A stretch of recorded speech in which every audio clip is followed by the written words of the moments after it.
केवल रवि किरणों से जिसका संपूर्ण प्रकाशित है अंतर, उस सृजनवाणी में होता तत्वों का सुंदर सदर्शन बोध चरण पथ पर अविरल जो बढ़ते हैं मुनिगण, उन देव परम आगम गुरु को शत शत वंदन, शत शत वंदन। देवशास्त्र गुरु पूजन की हम यहाँ चर्चा कर रहे थे।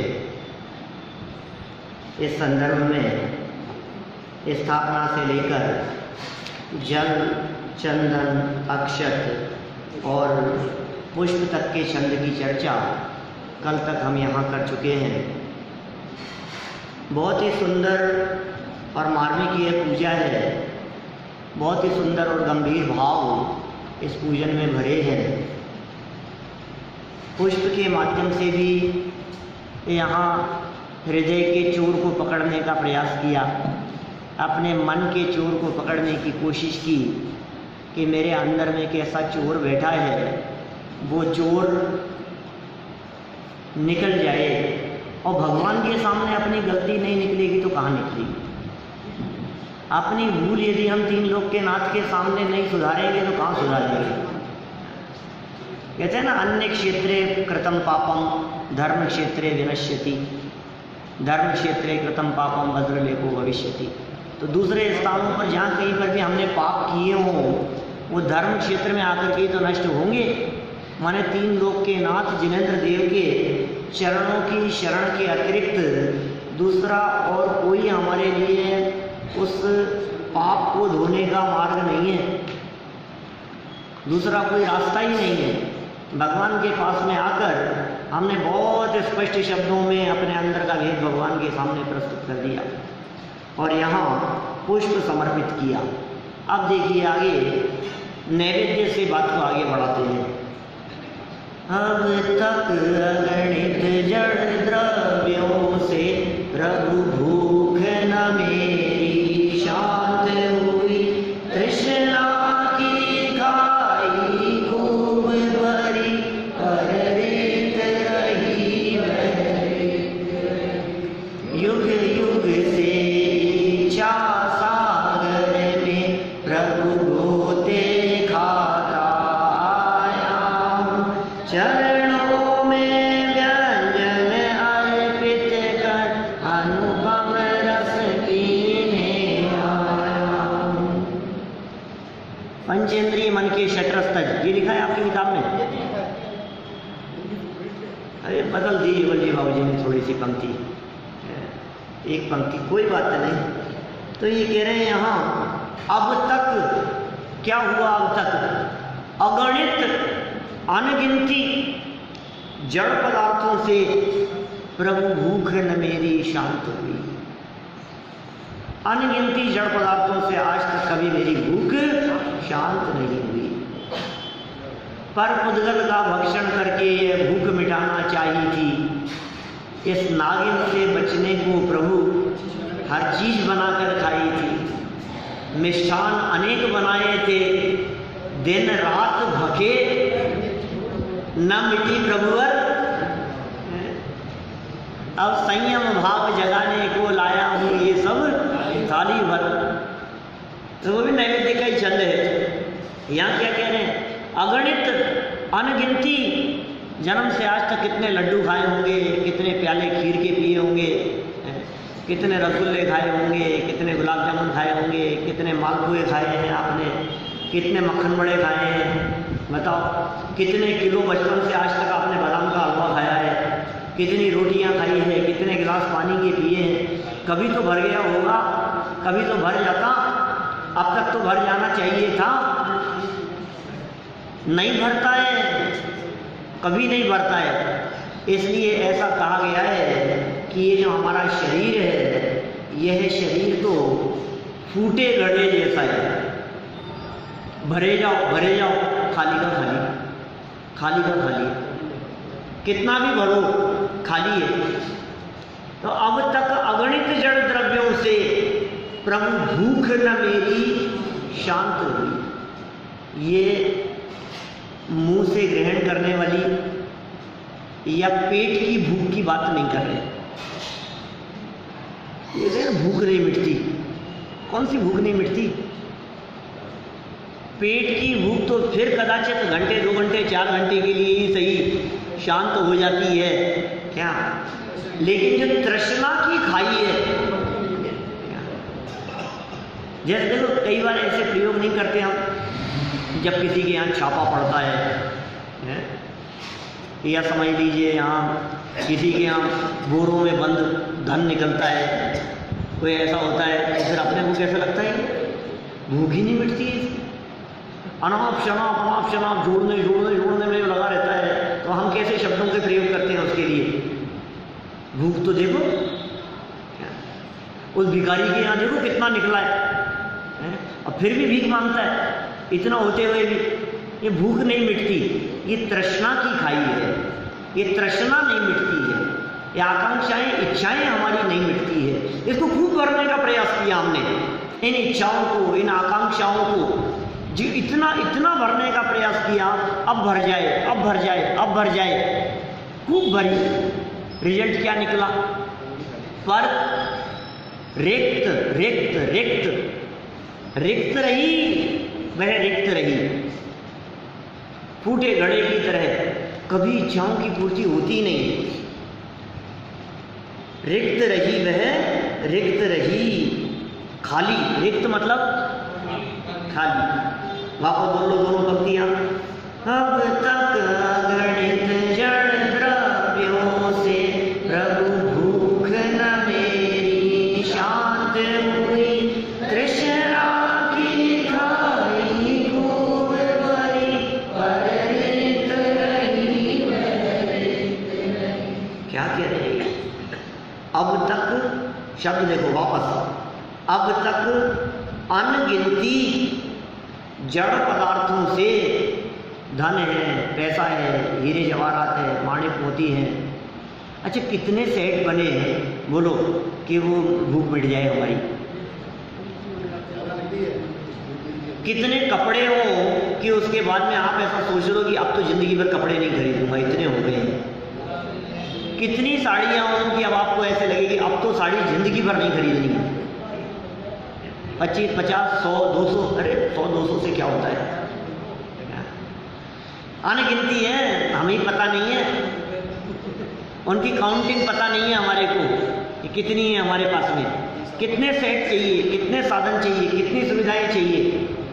अब क्या लगता है कि बस इसके आगे नहीं, इसके आगे नहीं, भरे जाओ भरे जाओ। एक लॉकर था, भर गया, दूसरा और ले लिया, वो भी भर गया, तीसरा लॉकर, लॉकर में जगह ही नहीं है, क्या करें?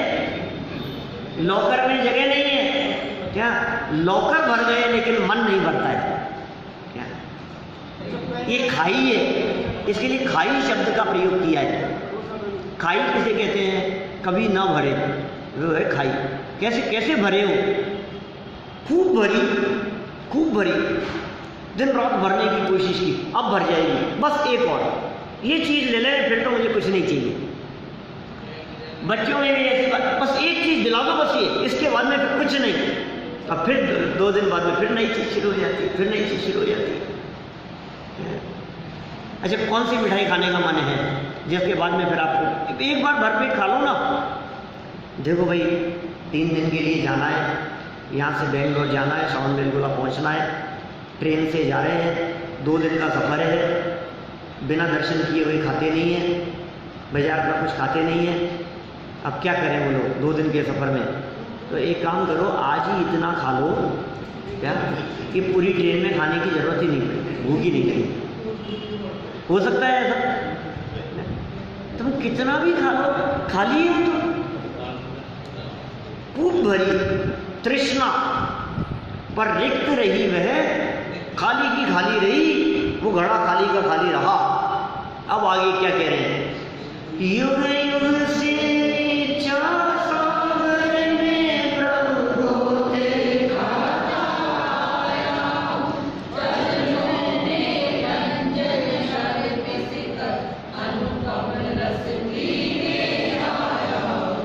युग युग से, युग, एक युग कितना बड़ा होता है, युगों युगों की बात है ना। वैसे तो युग शब्द का प्रयोग हमारे यहाँ शास्त्रों में 5 वर्ष के लिए किया गया है। एक युग 5 वर्ष का होता है। युग कितना बड़ा, 5 साल का। बहुत पुराने समय में, लगभग 2000 वर्षों पुरानी बात कहता हूँ, युग प्रतिक्रमण हुआ करते थे मुनि संघों में, बहुत बड़े बड़े संघों में। 5 साल में एक बार होता था वो युग प्रतिक्रमण। और अंतिम युग प्रतिक्रमण जो हुआ था, वो युग प्रतिक्रमण 5 साल के अंतराल बाद वो अरहत बलि आचार्य के निर्देशन में हुआ था। उसमें क्या होता था युग प्रतिक्रमण में, 5 साल के अंतराल से रखते थे, तो जितने मुनि जगह जगह से हैं वो 5 साल बाद में फिर एक ही जगह पर एकत्रित होते थे। बड़े बड़े विशाल संघ होते थे और बदलती हुई जगत की परिस्थितियाँ और शिथिलाचार और उन सब के संदर्भ में चर्चाएँ वहाँ संघों में हुआ करती थी। 5 साल में युग प्रतिक्रमण, यहाँ युग शब्द का प्रयोग आया है, युग युग से। और वैसे युगों युगों की जब हम बात करते हैं तो हजारों वर्षों की बात करते हैं, अनगिनती काल की बात करते हैं, पुराने अतीत की बात करते हैं। कहाँ गोते खाया हमने, कहाँ डूबता रहा हूँ, इच्छा रूपी समुद्र में, इच्छा सागर में प्रभु गोते खाता आया हूँ, डुबकी लगाता आया हूँ। और अब हे जिनेंद्र देव, आपके चरणों में ये व्यंजन अर्पित करके, यह 5 इंद्रियों और मन के 6 प्रकार के रसों को त्याग कर अनुपम रस पीने के लिए हे जिनेंद्र देव मैं यहाँ आया। आत्मा के अतीन्द्रिय आनंद रस को चखना है भाई, क्योंकि जगत के जड़ पदार्थों से तृप्ति कभी नहीं मिल सकती।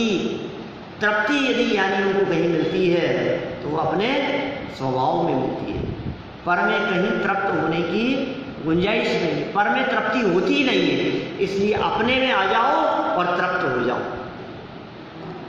चरणों में व्यंजन अर्पित कर, या फिर पंचेंद्रिय और मन, इनके 6 रसों का त्याग कर। 6 रस कौन कौन से, स्पर्शन, रसना, घ्राण, चक्षु, कर्ण और मन, इनके रस की बात है वहाँ षटरस में। भोजन के षटरस की बात नहीं है, जो आपने नमक, मीठा, तेल, दूध, दही, गोरस, ये जो आपने बदल बदल करके जो रसों के त्याग की बात कही है, ये षटरस तो आपने कई बार सुने हैं। ये तो रसना इंद्रिय वाले 6 रस हैं, लेकिन ये क्या कह रहे हैं, पंचेंद्रिय मन के 6 रस, माने चक्षु इंद्रिय का रस है, कर्णेंद्रिय का रस है, ये भी तो रस है, घ्राणेंद्रिय का रस है। लोगों को अलग अलग प्रकार का रस होता है। बहुत से लोग ऐसे होते हैं जिनको इत्र का शौक होता है, तो उनको घ्राणेंद्रिय का रस है। बहुत लोग ऐसे होते हैं जिनको देखने का ही शौक है, सुंदर सुंदर चीजें, बस उनको चक्षु इंद्रिय का रस, वो रस अलग प्रकार का होता है। खाने का रस अलग प्रकार का होता है। कई लोग ऐसे होते हैं जिनको सुनने का रस है, सुनने के दीवाने, म्यूजिक सुनाओ चाहे कुछ भी सुनाओ, चाहे प्रवचन भी सुनो सुनो सुनो, बस सुनने का रस है उनको। तो ये जो 5 इंद्रियों के रस हैं, और एक मन में उठने वाली तरंगों का, मन में संकल्प विकल्पों का भी एक रस है। कहते हैं ना, मन के लड्डू फीके क्यों, तो मन का भी एक रस है, शेख चिल्ली जैसी कल्पनाएं, तो रस जो है ये लेता रहता है उनका। तो पंचेंद्रिय और मन, इनके रसों को त्याग कर मैं यहाँ अनुपम रस पीने आया हूँ। अनुपम रस को पीने की भावना से हे जिनेंद्र देव आपके शरणों की शरण। ओम ह्रीं श्री देव विनाशनाय नैवेद्यम निर्वत्वामीति स्वाहा। दीपक से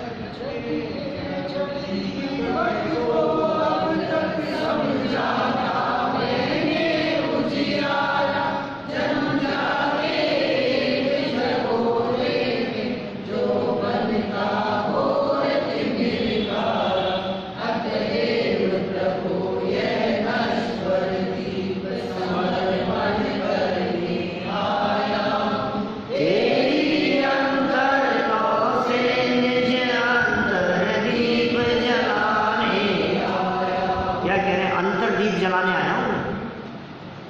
बाहर के दीपक तो बहुत बार जलाए, बाहर के दीपकों का प्रकाश तो बहुत बार किया, लेकिन अंदर में चैतन्य प्रकाश कभी नहीं हुआ।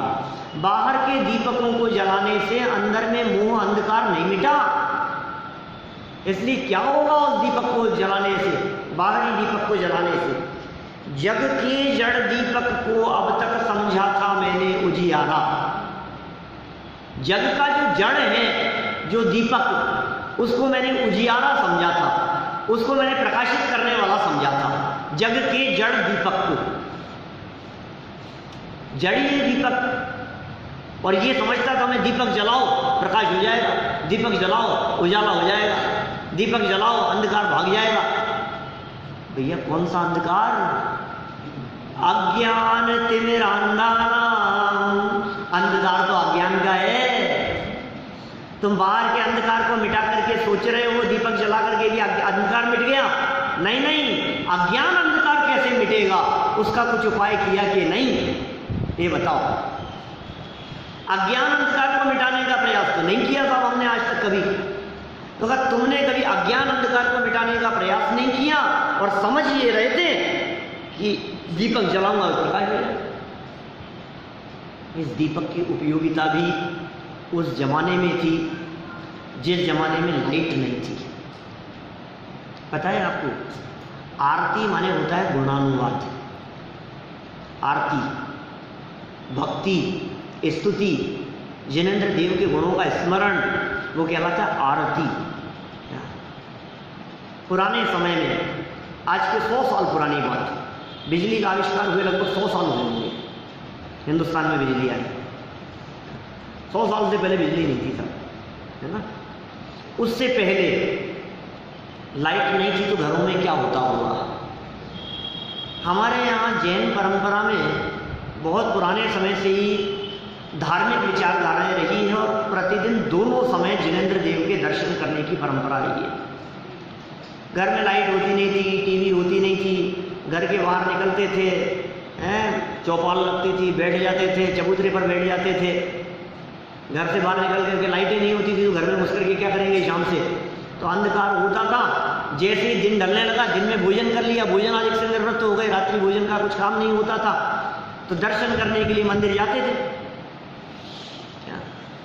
अब लाइट होती नहीं थी मंदिरों में भी, अब क्या होगा, तो दीपक जलाया जाता था भगवान के दर्शन करने के लिए।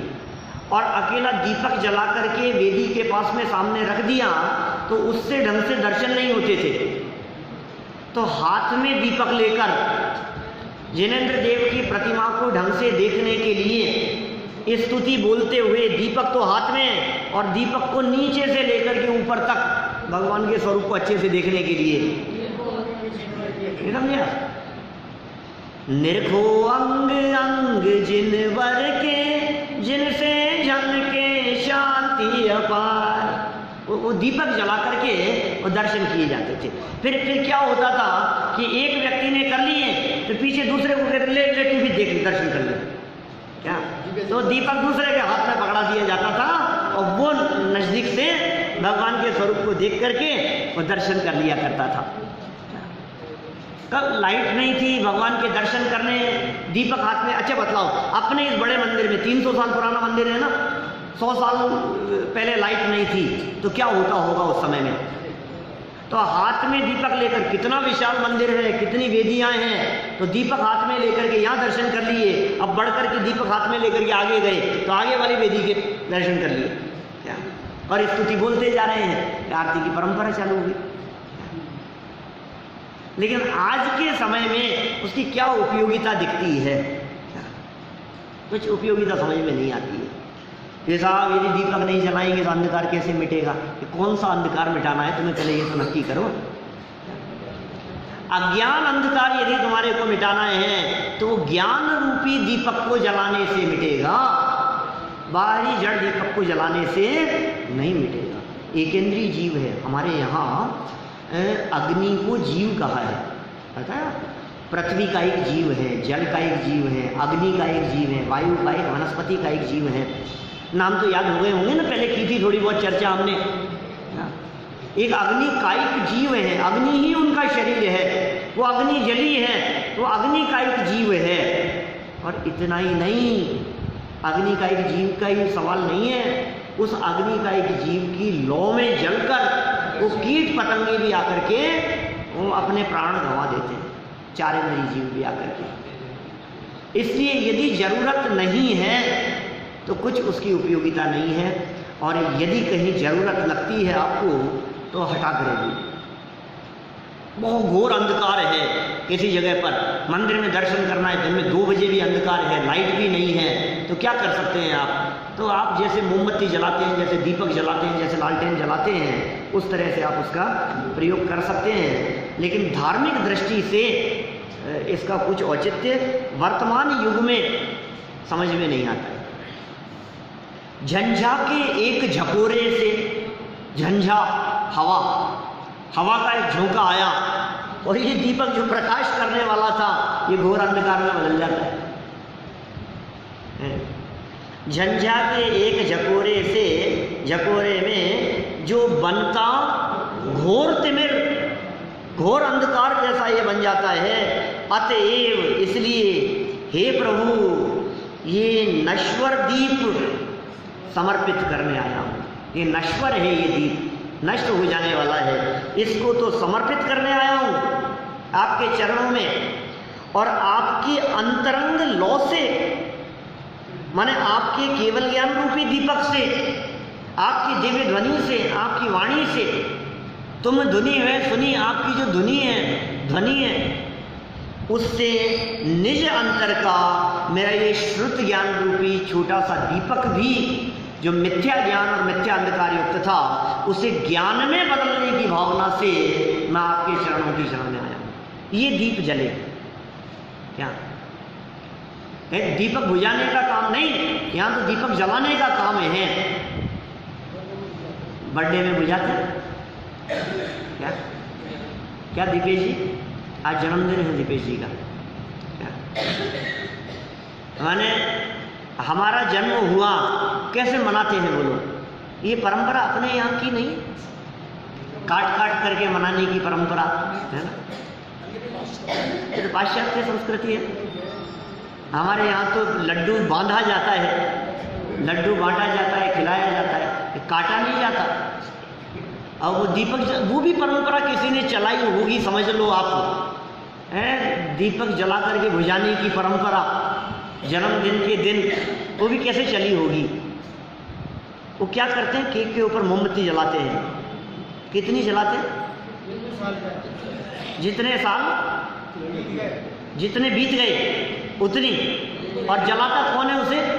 चावड़ा जी सब कौन जलाता है? घर के बड़े बुजुर्ग, घर के बड़े बुजुर्गों ने तो वो जलाई क्या, और जला करके कहा कि जलते हुए दीपक क्या इतने वर्ष ये तुम्हें दिए थे, और वो जिसका जन्मदिन है 15वां जन्मदिन,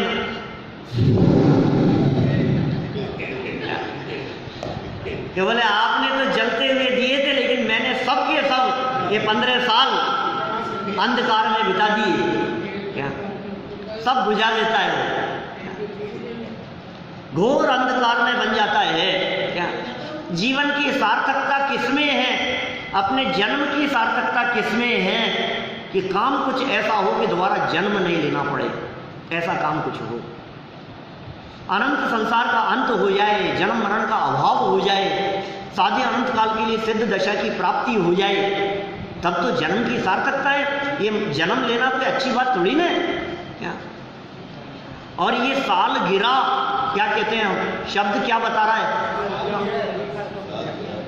साल गिरा, गिर गया है, एक और साल गिर गया, एक और साल गिर गया। मनुष्य जन्म हमारा हुआ था तो हम जितना जीवन लेकर के आए थे, जितनी आयु लेकर के आए हैं, अंजलि जल सम जवानी क्षीण होती जा रही, प्रत्येक पल जर जर जरा नजदीक आती जा रही, काल की काली घटा प्रत्येक पल मंडरा गिनती क्या है? किंतु पल पल विषय तृष्णा तरुण होती जा रही, तरुण होती जा रही। बोलो किस लिए मिला है? अनगिनती जन्मों में, अनगिनती कल्पों में क्या क्या नहीं किया हमने। क्या एक एक दिन करके जीवन बीतता जा रहा है, मौत नजदीक आती जा रही है, क्या बुढ़ापा नजदीक आ रहा है, प्रभाव नजदीक आ रहा है, इंद्रियां शिथिल हो रही है, वृद्धावस्था नजदीक आती जा रही है, डे बाय डे शरीर शिथिल हो रहा है, आंखों की रोशनी कमजोर हो रही है, कान से सुनाई देना कमजोर हो रहा है, घुटने जवाब दे रहे हैं, उठने बैठने में परेशानी हो रही, डे बाय डे यही हो रहा है ना। बोलो क्या करें? हम भावना बातें हैं कि हमारा जीवन धर्ममय हो, हम भावना बातें हैं कि आपका जीवन धर्ममय हो। क्या सच्चे सुख की दिशा में हमारा जीवन अग्रसर हो, हम ये निर्णय कर सकें कि वास्तव में सुख कहाँ है, हम जगत के जीवों की तरह अंधी दौड़ में नहीं उलझे रहें, क्या नहीं भागते रहें और पता नहीं उस दौड़ में कौन से मोड़ पर आकर एकदम जीवन खत्म हो जाता है। कितने हमारे साथी, सबके अपने अपने साथियों को देखो तो हमारे बराबर के दोस्त, हमारे विद्यार्थी, हमारे शिष्य, हमारे जानने वाले, परिचित, कम उम्र वाले भागते दौड़ते हुए कब उनका जीवन पूरा हो गया? नहीं होता है ऐसा। तो हमारा जीवन भी तो जा रहा है ना उस दिशा में। ये जो अंदर में आयु कर्म रूपी दीपक जल रहा है, इस दीपक के बुझने के पहले पहले हमें अपना काम कर लेना है, प्रयोजनभूत काम कर लेना है। क्या ये कह रहे हैं? आपकी अंतर्लौ से हे भगवान, तेरी अंतर्लौ से निज अंतर्दीप, अंतरंग दीप जलाने की भावना से आया हूं मैं। ये दीपक जल जाए, ज्ञान दीप जल जाए अंदर में, और ज्ञान दीप जब अंदर में चलेगा तो अज्ञान अंधकार दूर हुए बिना नहीं रहेगा। देखो भाई, ज्ञान सर्व समाधान कारक है। जिनके हृदय में ज्ञान के दीप जलते हैं, समझ लीजिए आप, वो संयम धारण भी अपने आप होता है। ज्ञान और संयम की ऐसी संधि है। वो है ना भजन, हम अगर वीरवाणी पे श्रद्धा करें, ज्ञान के दीप जलते चले जाएंगे। कैसे जलेंगे? कैसे जलाना है सब? सवारी है। हम अगर वीरवाणी पे श्रद्धा करें, ज्ञान के दीप जलते चले जाएंगे। घर जले ज्ञान के दीप हृदय में तो मार्ग संयम के खुलते चले जाएंगे। अंदर में यदि ज्ञान दीप जलेंगे तो बाहर में क्या होगा? मार्ग संयम के खुलते चले जाएंगे। जिन्होंने घर गृहस्थी परिवार का त्याग किया है, जिन्होंने नगर दिगंबर अवस्था अंगीकार की है, उन लोगों ने समझ करके ये काम किया है कि नासमझी में किया है? बोलो। समझ समझ जैसे समझ जागृत होती है, सुख नहीं विषय भोगों में है, तुमको लखी है सद्ज्ञान हुआ, तुरंत वो काम हो जाता है। अपने 24 तीर्थंकरों में से क्या अनेक तीर्थंकर ऐसे हैं। मैंने एक जगह 19 देखा था और कहीं तिथि परिवर्तन से 21 देखा, 21 या 19 जो भी हो, माने 24 तीर्थंकरों में से 21 तीर्थंकर ऐसे थे दीपेश जी, जिन्होंने अपने जन्मदिन के दिन दीक्षा ली। क्या बोलो? माने उन्होंने अपना जन्मदिन कैसे मनाया ये बताओ? दीक्षा लेकर, संयम अंगीकार करके। ऋषभदेव हों चाहे अजितनाथ स्वामी हों, चाहे उठा करके देखो आप, पार्श्वनाथ स्वामी हों चाहे चंद्रप्रभ भगवान हों, जिस दिन उनका जन्म कल्याणक है उसी दिन उनका दीक्षा कल्याणक है। इसका मतलब उन्होंने अपनी बर्थडे कैसे मनाई और हम कैसे मनाते हैं। आपकी बात नहीं कर रहा हूँ मैं, जगत के जीवों की बात कर रहा हूँ। आपका जीवन तो बहुत संयमित है, अच्छा है, और हम तो भावना बातें और अच्छा हो। लेकिन लोग तो आज के दिन समझ लो आप होटलों में जाते हैं, इधर उधर खाते हैं और पार्टी, और मतलब जो जो अनाप शनाप उल्टे सीधे काम, क्या जो पाप साल भर नहीं करते हो वो पाप ऐसे दिन कर लेते हैं। क्या हालत है जगत की। जो दिन विशेष संयम का था, जो दिन विशेष धर्म आराधना का था, जो दिन प्रेरणा लेने के लिए था हमारे लिए, उस दिन हमने क्या किया। तो प्रेरणा लेनी चाहिए ना इस दिन से कि यार एक साल और निकल गया जीवन का, कैसे एक साल और बीत गया, एक एक साल करके जीवन पूरा होता जा रहा है। तो क्या कहा वहां, घर जले ज्ञान के दीप हृदय में तो मार्ग संयम के खुलते चले जाएंगे। वो मार्ग खुलता जाएगा, संयम का मार्ग। ऐसा दीपक, हे भगवान आपके चरणों की शरण में आया हूं मैं, और आपको देखकर आपकी केवल ज्ञान रूपी ज्योति से, आपकी दिव्य ध्वनि से, आपकी दिव्य वाणी से मेरे अंतरंग लौ जल जाए, ये श्रुत ज्ञान रूपी दीपक मेरा भी जल जाए, इस भावना से मैं आपके सामने ये श्रुत ज्ञान रूपी दीपक जलाने की भावना से ये प्रतीक स्वरूप दीप समर्पित करने के लिए आया हूं। आपका तो नाम भी दीपेश है। ऐसा ऐसा ज्ञान रूपी, सम्यक ज्ञान रूपी दीपक जल। ओम ह्रीं श्रीं देव शक्तिभ्यो मोहांधकार विनाशनाय दीपम निर्वपामीति। देखो मंत्र में कितना स्पष्ट शब्दों में प्रयोग करते हैं, मोह अंधकार विनाशनाय दीपम।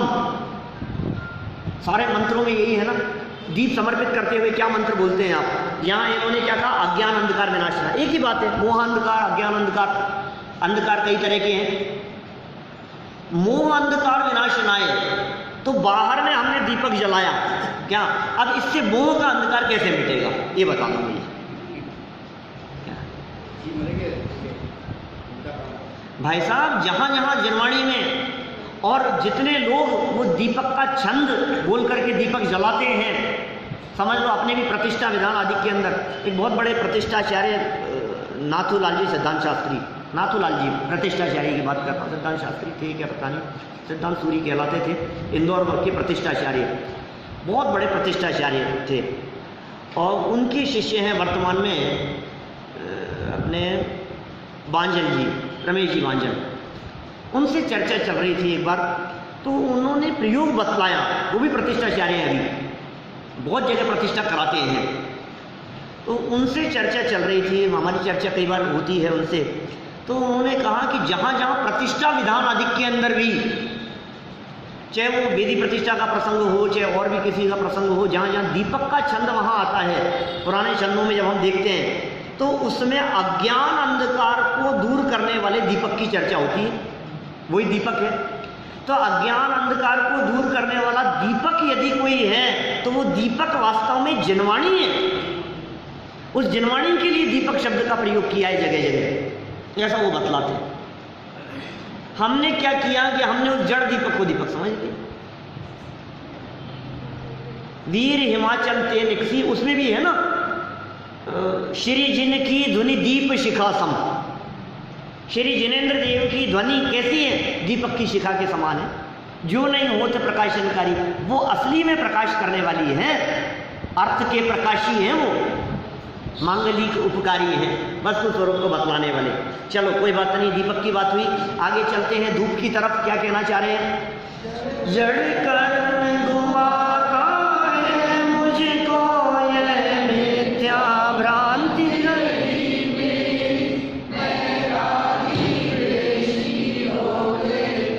जब परिणति होती यो भाव कर्म या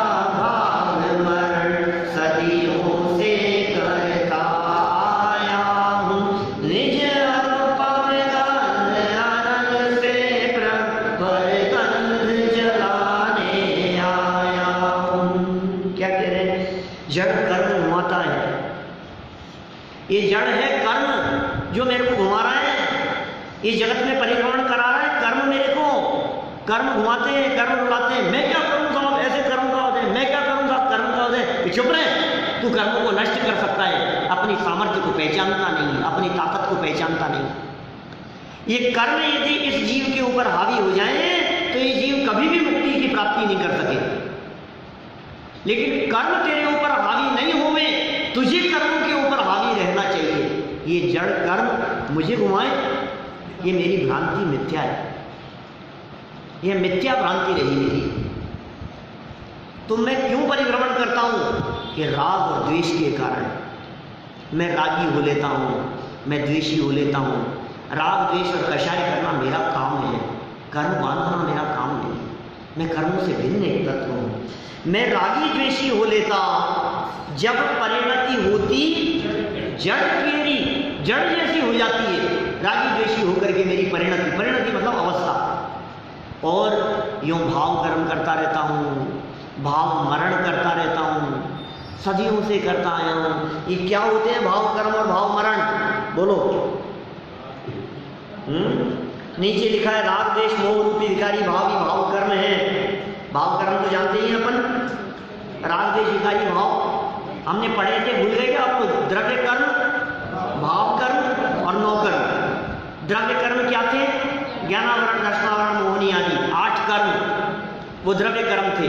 भाव कर्म कौन से थे? मोह राग द्वेष भाव, वो भाव कर्म थे। और नौ कर्म कौन से थे?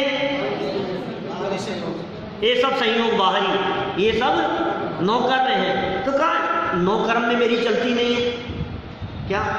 द्रव्य कर्म जड़ है, तो मैं क्या काम करता हूं कि भाव कर्म करता है। राग द्वेष काम क्रोध कषाय ये परिणाम मैं करता आया हूं। कब से? ये भाव कर्म भी और भाव मरण भी सदियों से करता आया हूं, ये मिटी नहीं रहे हैं। भाव मरण किसे कहते हैं? भाव कर्म तो समझ में आ गया। भाव कर्म किसे कहा? राग द्वेष आदि भावों को भाव कर्म कहा। भाव मरण क्या चीज है? शरीर छूटने को तो मरण कहते हैं सारा जगत, वो तो द्रव्य मरण है, द्रव्य से मरण है। भाव मरण किसका नाम है? मौत की अनुभूति, उसे भाव मरण कहते हैं। मर गया, इतनी गर्मी थी मर गया आज तो क्या? आज तो इतना तेज पेट में दर्द हुआ कि मर गया क्या? सब्जी में इतनी तेज मिर्च थी मर गए आज तो। मर गए? तुम तो सामने खड़े होकर बोल रहे हो, कौन मर गया? मरण जैसी अनुभूति, फीलिंग, दुख की अनुभूति, उसे कहते हैं भाव मरण। मरता आया हूं मैं आज तक, मरता रहा हूं क्या? दुखी दुखी दुखी पीड़ित होते रहे हैं, मरते रहे हैं। तो ये कह रहे हैं यहां मरता आया हूं। भाव कर्म या भाव मरण सदियों से करता आया हूं। अब क्या चाहते हो ये बताओ। निज अनुपम गंध से, ये निज अनुपम गंध अनन, अनन माने अग्नि, निज अनुपम गंध अनन से प्रभु पर गंध जलाने आया हूं। पर की गंध मिट जाए, पर के प्रति आसक्ति मिट जाए, पर में एकत्व बुद्धि मिट जाए, पर पदार्थों का रस छूट जाए, भोगों का रस टूट जाए मेरे हृदय में। इस भावना से हे जिनेंद्र देव, ये आपके चरणों में क्या समर्पित कर रहा हूं? धूप समर्पित कर रहा हूं। ये प्रतीक मात्र है। अष्ट कर्म दहनाय धूपम निर्वपामी की स्वाहा। अष्ट कर्म दहन के लिए, अरे साहब बाहर में यदि हम ये अग्नि में धूप नहीं डालेंगे तो हमारे कर्म कैसे जलेंगे?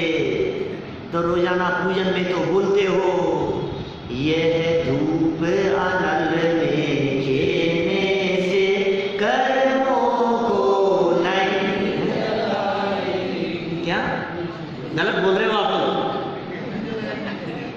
यह धूप अनल में खेने से कर्मों को खूब जलाए। खूब जलाएगी कि नहीं जलाएगी? नहीं जलाएगी। क्या नहीं जलाएगी?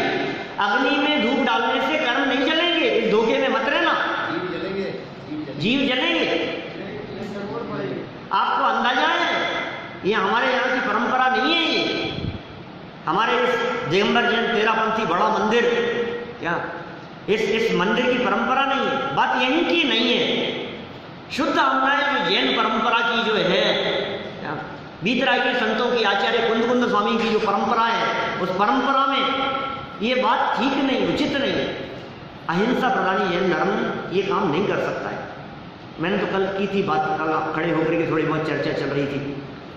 एक और तर्क देता हूँ, हमारे यहाँ जैन परंपरा में आटे की मर्यादा है या नहीं? मर्यादा है। मसालों की मर्यादा है या नहीं? हर पिसी हुई चीज की मर्यादा है ना, हर चीज की मर्यादा है। पिसी हुई यदि वो चीज है तो पिसने के बाद गेहूं की कितनी मर्यादा है? गेहूं तो सालों पड़ा रहे, लेकिन पिस गया तो आटे की मर्यादा हो गई। क्या पिसा नहीं था, गेहूं था, तब तक कोई बात नहीं, साल साल भर आप लेकर के रख लो, कोई ऐतराज नहीं है। लेकिन पिसते ही 3 दिन 5 दिन 7 दिन मर्यादा, बस खत्म, इससे ज्यादा नहीं। भाई साहब वो जो धूप है ना पिसी हुई, क्या कब की पिसी हुई है, उसकी मर्यादा है। और मर्यादा के बाहर उस धूप में अनगिनती जीव जन्म लेते हैं, त्रस्त जीव, अंदाजा ही नहीं, दिखते नहीं है, आंखों से नहीं दिखाई देने वाले ऐसे अनगिनती सूक्ष्म जीवों ने उस धूप में जन्म लिया है। और उन जीवों के पुंज को उठाकर हमने अग्नि में भस्म कर दिया, हमने उसको। क्या कर रहे हैं? धर्म, क्या कोई विशेष धर्म हो जाएगा? अच्छा, मैं कोई व्यक्ति ये कहे कि नहीं नहीं साहब इससे धर्म होता है, तो मैं कहूँगा यदि नहीं करने से कौन सा अधर्म हो जाएगा ये बता दो। यदि मैंने नहीं डाला तो क्या हो गया, क्या फर्क क्या पड़ गया उसमें? अपने अपने विवेक की बात है। उत्तम संयम धर्म के दिन करता हूँ मैं चर्चा इसकी। 10 लक्षण धर्म में दशमी के दिन आता है उत्तम संयम धर्म का दिन। वो संयम धर्म का दिन होता है और उस दिन घोर असंयम होता है। क्या करें?